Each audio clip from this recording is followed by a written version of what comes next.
Il y a aussi demain, par exemple, nous allons continuer la campagne parce que pour nous, c'est important de noter qu'aujourd'hui, le processus électoral ne peut pas être arrêté dans la mesure où nos députés ont déposé une requête au niveau du Conseil constitutionnel parce que ça suspend naturellement le décret, en tout cas arrêtant le processus électoral. Et donc, nous relançons la campagne des milliers de spécimens, des dizaines de milliers de spécimens déjà imprimés. Et demain, ce sera une journée invasion partout au niveau national de la diaspora.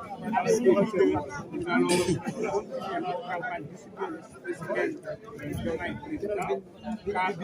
l'élection et le 3 avril, le prochain président qui sera choisi de manière libre et démocratique par le peuple sénégalais va être installé pour en tout cas prendre les décisions de ce pays. L'utilisation de balles réelles, notamment vous l'avez constaté comme tout le monde, et ça c'est pas quelque chose de nouveau. Même à Dara Djolof, on a vu une douille de balles réelles qui a été tirée.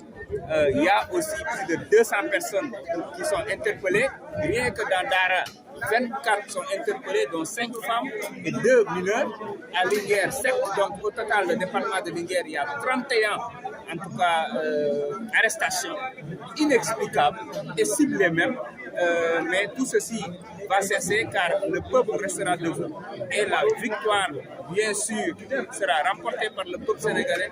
Le président Macky Sall doit retenir, organiser une élection libre et transparente et se mettre dans des conditions de céder le pouvoir le 2 avril ou le 3 avril 2024, car le peuple sénégalais, encore une fois, est le seul détenteur du pouvoir. La presse nationale commence à être brutalisée. N'y a-t-il pas moyen de ne pas... On ne peut pas singulariser. De toute façon, cette brutalité-là, c'est à l'envers de la presse entièrement. On a vu votre consoeur Absan, ce qu'elle a subi. On a vu Walf, qui a été la licence retirée. Ensuite, ils ont été bombardés à coups de gaz lacrymogène.